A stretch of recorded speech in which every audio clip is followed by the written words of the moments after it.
नमस्कार, मैं हूं मृत्युंजय कुमार झा और हमारा खास शो क्रूड पाम क्या पोस्टपोन हो गया प्लान, इसमें आपका स्वागत है। और ये शो और ये खबर, आप ये समझिए कि आप ऑयल मार्केट की बहुत बड़ी खबर और बहुत बड़ी डिबेट देखने जा रहे हैं। बड़ी खबर उस लिहाज से, खबर क्या है पहले आप खबर को समझिए और खबर को समझाएंगे और इस पर हम अगले आधे घंटे तक डिटेल में चर्चा करेंगे कि इस खबर का क्या इम्पैक्ट होगा इंडिया के ऊपर, आपके किचन पर क्या इम्पैक्ट होगा, तेल कीमतें क्या कम होंगी बढ़ेंगी, इस पर हम बात करेंगे। और आज की चर्चा में हमारे साथ मेहमानों का एक खास पैनल है। हमारे साथ इस वक्त जुड़ रहे हैं संदीप भान साहब जो कि CEO हैं HD गुथरी इंटरनेशनल ट्रेडिंग के, संदीप बजोरिया साहब हैं CEO हैं सनविन ग्रुप के, और हमारे साथ भावना शाह हैं VP हैं IBPA की, और साथ ही हमारे साथ डॉक्टर बीबी मेहता है ED हैं SCA के। तो आप सभी का बहुत बहुत स्वागत है आज की इस खास चर्चा में। और ये खबर, ये शो इसलिए बहुत महत्वपूर्ण है, पहले हम अपने दर्शकों को ये बताना चाहेंगे कि आज की खबर क्या है और किस खबर पे हम डिबेट कर रहे हैं। खबर यह है कि इंडोनेशिया जो कि दुनिया का सबसे बड़ा पाम तेल का उत्पादक देश है, इंडोनेशिया से खबर ये आई है कि इंडोनेशिया शायद जो B50 का मैंडेट है, जो B50 का प्रोग्राम प्रॉमिस किया था पहले, उसको शायद कैंसिल कर देगी। वो इसलिए क्योंकि इंडोनेशिया के एक मिनिस्टर का ये बयान है कि B50 का प्रोग्राम इस बात पे डिपेंड करेगा कि कच्चा तेल और पाम तेल के बीच का प्राइस डिफरेंस क्या होगा। पहले ये ऐलान हुआ था इंडोनेशिया की तरफ से कि 2026 के सेकेंड हाफ से B50 इम्प्लीमेंट हो जाएगा। अब आप ये सोच रहे होंगे कि B50 आखिर है क्या। B50 का मतलब ये हुआ कि बायोडीजल में 50% क्रूड पाम तेल ब्लेंड यानी मिलाने का प्लान था। और इस खबर के बाद ग्लोबल ऑयल मार्केट में एक टाइटनेस आई थी, क्योंकि ग्लोबल मार्केट को ये लगा था कि इंडोनेशिया चूंकि सबसे बड़ा उत्पादक देश है, अब अगर B50 का प्रोग्राम इंडोनेशिया ही चलाएगा तो इंडोनेशिया की अपनी खपत बढ़ जाएगी पाम तेल की, लिहाजा ग्लोबल मार्केट में पाम तेल की सप्लाई कम होगी और प्राइसेस नीचे नहीं आएंगे और सप्लाई में भी थोड़ा बहुत कंट्रोल रहेगा। लेकिन अब अगर इंडोनेशिया ये प्लान बदलता है आने वाले वक्त में, तो क्या इससे ग्लोबल मार्केट में इंडोनेशिया से पाम तेल का एक्सपोर्ट बढ़ेगा, पहला सवाल। और अगर एक्सपोर्ट बढ़ेगा तो क्या दाम कम होंगे। तीसरा महत्वपूर्ण सवाल कि भारत चूंकि सबसे ज्यादा इंपोर्ट करता है पाम तेल का, और वो भी इंडोनेशिया और मलेशिया से, तो क्या भारत के पाम तेल के मार्केट पर भी इसका इम्पैक्ट पड़ेगा, पाम तेल की सप्लाई बढ़ेगी, दाम कम होंगे, और इसका एक ओवरऑल जो पूरा एक ग्लोबल बायोडीजल पॉलिसी है उसके ऊपर क्या इम्पैक्ट होगा। इन्हीं तमाम मुद्दों पर हम बातचीत करेंगे और बातचीत के लिए सारे मेहमान हमारे साथ जुड़ चुके हैं। तो मेरा सबसे पहला सवाल डॉक्टर मेहता आपसे होगा। सर, आज आपने एक रिपोर्ट भी जारी की जिसमें पाम तेल का इंपोर्ट काफ़ी घटा है, और आप देखिए उससे पहले एक बहुत बड़ी खबर आ गई है पाम तेल को लेकर। क्या आपको लगता है कि वाकई इंडोनेशिया ने मन बना लिया है कि B50 पे भी नहीं जाना है? वो तो पता नहीं कि मैं बना लिया कि नहीं। अगर B50 की जगह अगर नहीं कर रहा है तो definitely overall supply for food will increase and that will bring a pressure on the price. तो प्राइस नीचे जा सकती है, क्योंकि जहां जितना कंजम्पशन है वो तो इंडोनेशिया कंज्यूम करेगी, बाकी जो सरप्लस जो 2 या 3 मिलियन तेल मिलेंगे वो तो एक्सपोर्ट ही करना पड़ेगा। तो एक सेंटिमेंट में थोड़ा चेंज भी होगा और मार्केट उसे एक्सेप्ट करे और price can go down to little bit. ये पॉजिटिव न्यूज है प्राइस के लिए। प्राइस ऊपर नहीं जाएगी, नीचे जाएगी, हकीकत है। क्योंकि आज भी देखो B10 B15 में 30 जो के क्यों किया था, to reduce the supply of the palm oil in the international market and thereby keep the price on the higher side. अगर B50 के मुताबिक ही आज मार्केट चली है, अगर B50 की जगह B40 हो गया फिर से, अगर 6 महीना 1 साल डिफर कर दिया तो डेफिनेटली उसके प्राइस पे प्रेशर आएगा, price can go down later bit. Of course Sandeep Bhan is there, he is the biggest producer also, I think he can throw much better light than me. चलिए, आपने टॉस कर दिया भान साहब पे, तो भान साहब के पास चलते हैं। संदीप भान जी, अब आप बताइए सर, आप तो पाम ऑयल के मार्केट पर बहुत पैनी नज़र रखते हैं। क्या वाकई आपको लगता है कि इंडोनेशिया प्लान कैंसिल करने जा रहा है या कोई और स्ट्रेटेजी है इस बयान के पीछे? देखिए, अभी तक जो है कि अभी तो एक अनाउंसमेंट, ये कोई ऑफिशियल नोटिफिकेशन इसकी कोई अभी है नहीं। अगर इस अनाउंसमेंट के बेसिस पे देखा जाए तो इसका इम्पैक्ट तो आएगा, क्योंकि ये करीब 5 मिलियन टन का सीपीओ जो बायोफ्यूल में जाने वाला था वो वापस फूड सप्लाई में आएगा।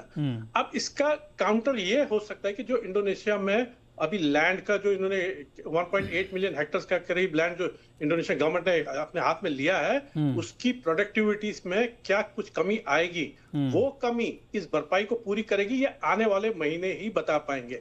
As of today immediate months में, नेक्स्ट कपल ऑफ मंथ्स में इसका कोई मेजर इंपैक्ट इतना ज्यादा नहीं आएगा, क्योंकि सोयाबीन ऑयल अभी $100 के आसपास एक्सपेंसिव है, सनफ्लावर ऑयल $300 एक्सपेंसिव है पाम ऑयल से, तो पाम ऑयल को अपना सपोर्ट बिल्कुल मिलते जा रहा है। इनफैक्ट इंडिया की तरफ से every day irrespective of market ऊपर जाए नीचे जाए, बाइंग कंटिन्यूस आ रही है। नहीं वो तो ठीक है सर, बाइंग कंटिन्यू आ रही है, लेकिन जैसा कि अभी डॉक्टर मेहता बता रहे थे और जैसा कि ये बहुत बड़ी खबर थी, जब ये खबर आई थी, जब इंडोनेशिया ने ये ऐलान किया था कि B50 पर हम शिफ्ट होंगे, तो उस वक्त मार्केट में बहुत खलबली मची थी।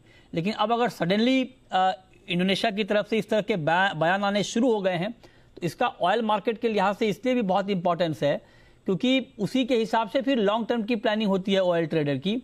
और इस बात को संदीप बजोरिया जिसे बेहतर कौन समझ सकता है, जो कि दुनिया भर के तेल को इधर से उधर करते हैं और इधर से उधर करते हैं, मतलब पूरे शिपमेंट पे नजर रखते हैं कि कहाँ से तेल कहाँ जा रहा है, नहीं जा रहा है। तो बजोरिया जी, अब आप बताइए सर कि इस बयान का हम क्या मतलब समझें, क्या भारत के लिए इस खबर का की क्या अहमियत है, क्या हमारे लिए पाम तेल को लेकर अच्छे दिन और अच्छे दिन आने वाले हैं, सस्ता तेल मिलेगा, ज्यादा तेल मिलेगा? मृत्युंजय जी, पहले तो आपने 2026 के शुरुआत में अच्छा पैनल गठित किया है। 2 संदीप है, एक डॉक्टर मेहता और एक भावना है। एक मार्केट की भावना को समझने के लिए भावना है। तो आपने अच्छा पैनल गठित किया, इसके लिए आपको बहुत बहुत बधाई। और क्योंकि हम लोग क्या आपस में एक दूसरे से मिले नहीं कुछ दिनों से, तो आपने मिलवा दिया हमको, वो भी अच्छा किया आपने। और देखिए बात यह है कि ये B50 जो होने वाला था, ये एक्चुअली सेकंड हाफ 2026 में होने वाला था, और वो भी कह रहे थे कि वो B45 टाइप होगा, 50 टाइप नहीं होगा। और उसके लेके लग रहा था मैक्सिमम 10 लाख टन एक्स्ट्रा तेल जो है पाम का, वो बायोडीजल में जाएगा, उतना एक्सपेक्टेशन था।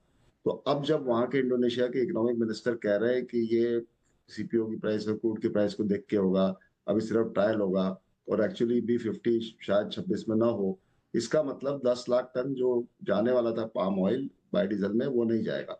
तो फर्क सिर्फ 10 लाख टन का, जहां तक 2026 का सवाल है।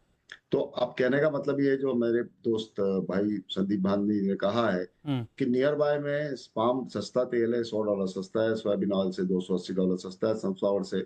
और पाम की इंडिया में अब डिमांड खुल चुकी है। ठंड का सीजन, अभी आज संक्रांत आ रही है कल, उसके बाद ठंडी धीरे धीरे कम होती जाती है। तो ठंड सीजन कम होने से पाम की डिमांड बढ़ती है वो, एंड उस कारण से अभी ये लेवल पाम अट्रैक्टिव है कीमतों में। और स्टॉक भी 3 मिलियन का 30-30 लाख टन का स्टॉक है वहाँ, तो वो लोग को भी माल बेचना है, और साथ में इंडिया को भी माल लेना है, वर्ल्ड में दूसरे कंट्री को भी माल लेना है, और पाम मोस्ट कॉम्पिटिटिव ऑयल हो गया है। तो इसके लिए ये चीज का थोड़ा सेटबैक जो है, वो 2026 के सेकंड हाफ में जो कुछ कीमतें बढ़ने की आशा थी वो नहीं होगा। लेकिन नियर बाय में अब जो कीमतें चल रही है, इससे $10-20 आगे पीछे में चलती रहेगी। माल अच्छी तरह से मिलता रहेगा, माल बिकता रहेगा, और फूड के लिए, कंजम्पशन के लिए पाम ऑयल का टैप जो है वो बना रहेगा। तो ये हमारे लिए खुशी की बात है। जो एक्चुअल डिसीजन, ठीक है, टेम्पररी प्राइस में स्लाइट सेटबैक आता है, लेकिन ऐसे हमारे लिए खुशी की बात है कि ये B40 का B50 नहीं हो रहा है 2026 में। मेहता साहब ने जैसे कहा, तो हमारे लिए फूड के लिए ज्यादा तेल हमारे पास अवेलेबल होगा, और उसके लिए हमारे पास रिफाइनिंग के लिए, प्रोसेसिंग के लिए भी ऑयल हमें ज्यादा मिलेगा। सो हम ओवरऑल इस चीज से खुश है। ठीक है, तो आप करें कि ओवरऑल भारत के लिए अच्छी खबर है, और इसीलिए आज हम इस खबर पे डिबेट भी इसीलिए कर रहे हैं क्योंकि इंडियन ऑयल मार्केट के लिए बहुत बड़ी खबर है। हमारी जो खपत है, जो हमारा कंजम्पशन है, आप समझिए इस इक्वेशन को, आप समझिए कि जो हमारी खपत है, जो कंजम्पशन है डबल ऑयल की, उसका करीब 60%, 60% हम इंपोर्ट करते हैं, और उस इंपोर्ट में भी सबसे ज़्यादा इंपोर्ट हम पाम तेल का करते हैं। उस सबसे ज़्यादा इंपोर्ट में भी सबसे ज़्यादा इंपोर्ट हम इंडोनेशिया से करते हैं। तो ये खबर बहुत मजबूती से लिंक्ड है इंडोनेशिया से। ऐसे में अगर इंडोनेशिया में कोई पॉलिसी पाम तेल को लेकर बदल रही है, तो उसका डायरेक्ट इंपैक्ट आपके किचन तक है, आपके किचन पर है। तो आप ये मत समझिए कि हम इंडोनेशिया के तेल पर डिबेट कर रहे हैं। आप ये समझिए कि आपके किचन में जो तेल इस्तेमाल हो रहा है, हम उसका हिसाब किताब लगा रहे हैं कि वो तेल आपके लिए महंगा होगा या सस्ता होगा, तो हमारे एक्सपर्ट कह रहे हैं कि हमारे लिए अच्छी खबर है, तेल सस्ता होगा। लेकिन चूंकि हमारा दो बड़ा मेजर सोर्स है, इंडोनेशिया और मलेशिया, और मलेशिया के ऑयल मार्केट पर भावना ने बहुत काम किया है। वैसे हमारे जो चारों पैनलिस्ट हैं, तीन से आप ज़्यादा फैमिलियर होंगे, ये लोग रेगुलर टीवी पे आते हैं, भावना कम आती हैं, इनको बुलाता भी तो ये कम आती हैं। ये वाइस प्रेसिडेंट हैं Indian vegetable oil producer association की। तो भावना जी, अब आप बताइए कि आपके हिसाब से इस खबर का क्या इंपॉर्टेंस है, खास करके पाम तेल की सप्लाई को लेकर। Okay, good evening mister Jha and good evening to your viewers and the gentleman on the panel. देखिए, पहले मैं एक छोटा सा क्लैरिफिकेशन करना चाहती हूँ कि ये जो अनाउंसमेंट है, the decision to hold B40 through 2026, ये ना ही कोई कैंसलेशन है, ना ही कोई ड्यूटी रोल बैक है या पॉलिसी रोल बैक है।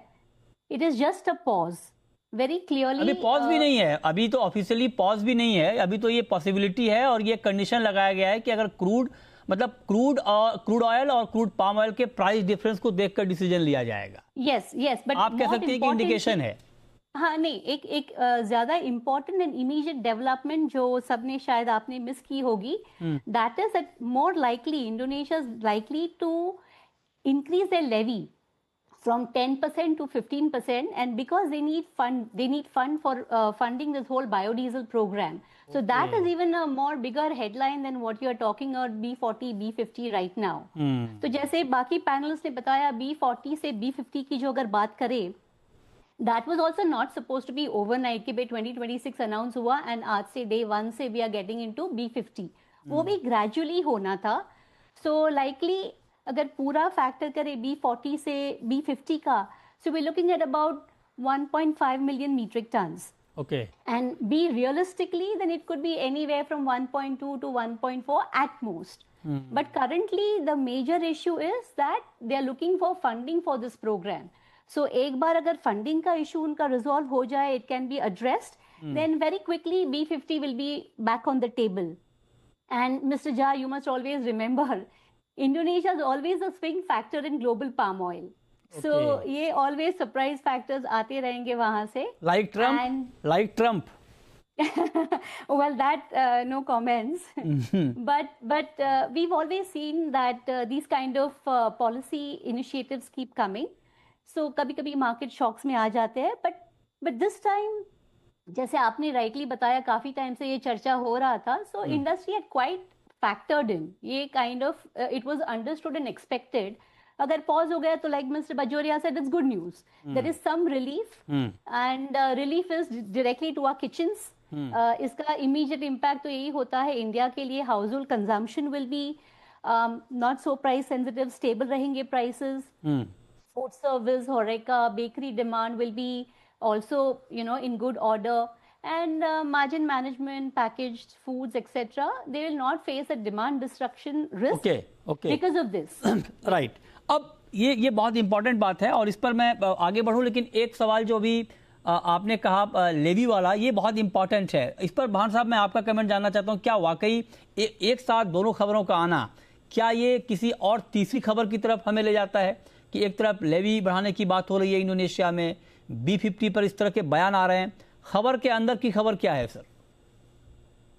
देखिए, ये तो आज दिन की दो बड़ी मेजर न्यूज थी। जब ये सवेरे न्यूज आई, ये सेम मीडिया की तरफ से कि 10 से 15% का इंक्रीज होगा, 5% इंक्रीज होगा, मार्केट रिएक्ट कर गया और BMD में अच्छी तेजी आ गई, 50-60 पॉइंट्स ऊपर चला गया।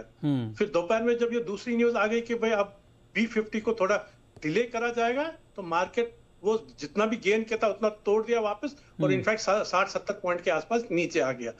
अब इसमें एक और सिनेरियो है सर, ये अगर इंडोनेशिया ने ड्यूटी बढ़ा दी, इसको 15% कर दिया, उसका मतलब हो जाएगा more and more crude palm oil will go into local refining. तो रिफाइंड तेल का मिलना बहुत ज्यादा बढ़ जाएगा।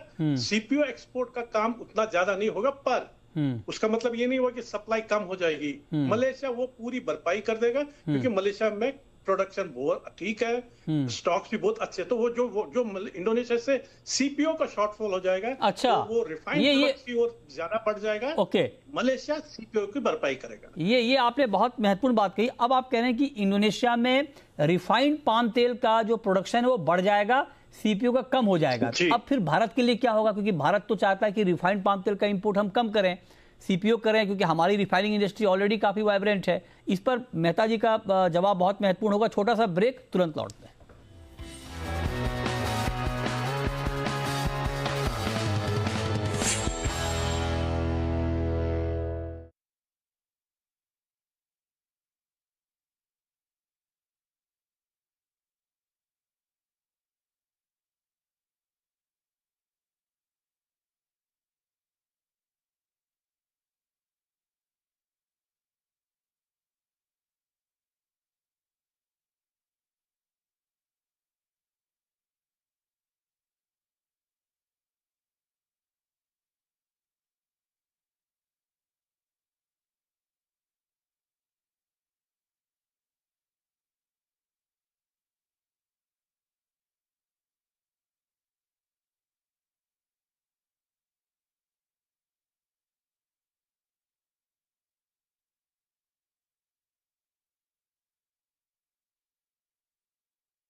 ब्रेक के बाद भी हमारी खास चर्चा जारी है। अब मेहता जी, जो बात अभी भान साहब कह रहे थे कि इंडोनेशिया में रिफाइंड पाम तेल के ऊपर फोकस बढ़ जाएगा, और हमारी पॉलिसी तो है कि रिफाइंड को डिस्करेज करें। मतलब आप लोग डिमांड भी करते रहते हैं कि हमारी रिफाइनिंग इंडस्ट्री को बचाने के लिए ज़रूरी है कि ड्यूटी डिफरेंशियल भी प्रॉपर रहे, ताकि सीपीओ आए और उसको हम रिफाइन यहीं पर करें। तो इससे क्या हमारी पॉलिसी को कुछ बदलना पड़ेगा सर? कोई जरूरत नहीं है। जो अभी ड्यूटी डिफरेंस है, काफी अच्छा प्रोटेक्शन है, और सीपीओ आएगा, रिफाइंड पाम ऑयल नहीं आएगा। जो आज की ड्यूटी डिफरेंस के है, is not, it doesn't make any sense to import RBD only. Okay, तो मेरे ख्याल से अपनी पॉलिसी में कोई बदलाव की जरूरत नहीं है, और अपना ज्यादा से ज्यादा सीपीओ आने वाला है। आप देखें आरबीडी ओलिन प्रैक्टिकली बंद हो गया है। अच्छा, और हाँ, हो सकता है कि इंडोनेशिया में ज्यादा आरबीडी ओलिन पैदा होगा तो दूसरी कंट्री में एक्सपोर्ट करेंगे। Pakistan also large import of the RBD Olin. ऐसे दूसरे काफी कंट्री है जहाँ ओलिन इंपोर्ट ज्यादा होता है, तो वहां करेंगे। जहां तक इंडिया का सवाल है, यहाँ आरबीडी ओलिन आएगा नहीं, क्योंकि जो अभी ड्यूटी डिफरेंस है वो उसके वजह से काफी प्रोटेक्शन है डोमेस्टिक रिफाइनिंग इंडस्ट्री को। ओके, तो आप कह रहे हैं कि इसकी गुंजाइश यहाँ बनेगी नहीं। लेकिन बजोरिया जी, आप जरा बताइए सर, अगर मतलब मैं आपसे, चूंकि आप कैलकुलेशन आपके पास बहुत डिटेल में रहता है, अगर ये प्रोग्राम वहाँ कैंसिल होता है तो कितनी सप्लाई बढ़ जाएगी इंडोनेशिया में पाम तेल की, और उस सप्लाई का कितना हिस्सा इंडिया में आ सकता है? नहीं, मैंने जैसे कहा कि ये जिस तरह से B50 होने वाला था 2026 में, तो उसमें 10 लाख टन सीपीओ जाने की गुंजाइश थी बायोडीजल में, और वो 10 लाख टन नहीं जाएगा। तो वो 10 लाख टन नहीं जाएगा, तो वो 10 लाख में से 5 लाख तो इंडिया में आएगा ही, उसमें कोई सवाल ही नहीं है। तो वैसे मैंने कहा कि ये खबर हमारे लिए पॉजिटिव है और अच्छी खबर है। मैं तो कहता हूँ कि आगे भी जाके इंडोनेशिया जरा इकोनॉमिक्स में विचार करे और इकोनॉमिक्स तरीके से सोचेंगे, तो क्रूड की यदि ये कीमतें 55-60 के बीच में रहेगी, तो ये बायोडीजल बनाना कोई इकोनॉमिकली सेंसिबल प्रपोजिशन नहीं है।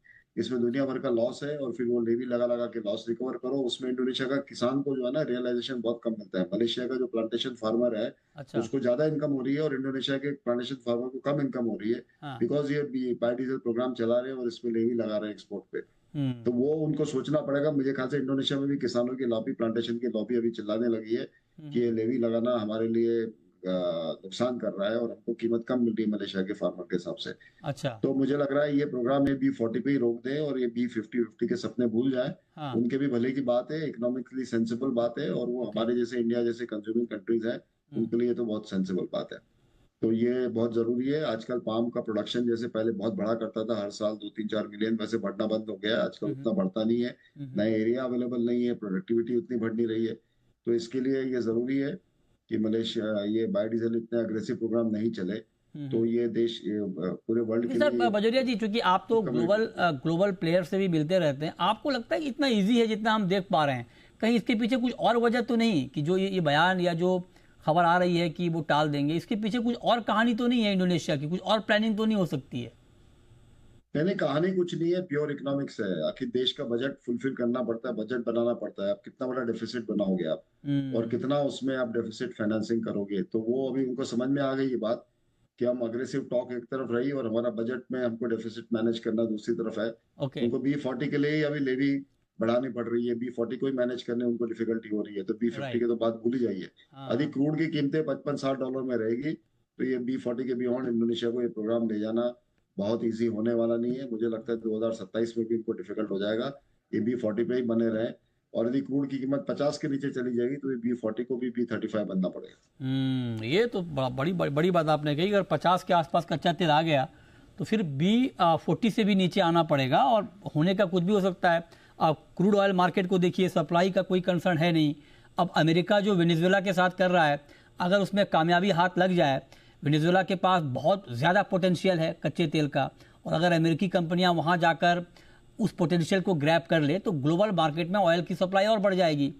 तब तो हालात कुछ भी हो सकते हैं। खैर, वो तो क्रूड की डिबेट की बात है। लेकिन भावना जी, अब एक बात बताइए, आपकी इंडिया का भी अपना पाम ऑयल का मिशन है जिसको IVPA भी काफ़ी प्रमोट करता है अलग अलग मंचों से।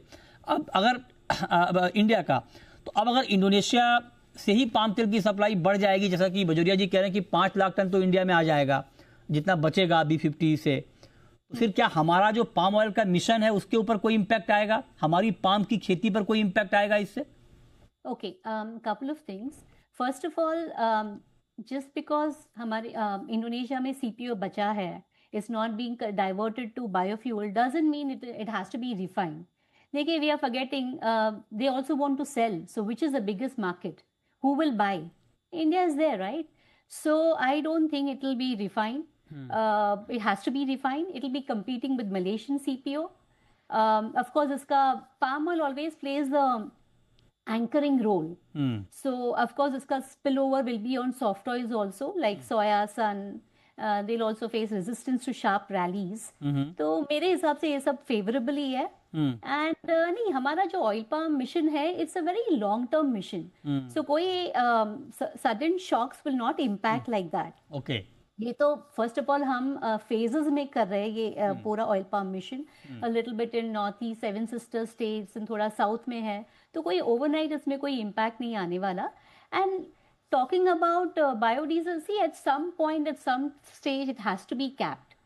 So we need to start thinking from that perspective also. Okay. So eventually, global biofuels, not only talking about Indonesia, will reach some stage. Okay. जहाँ पे कैपिंग होगा.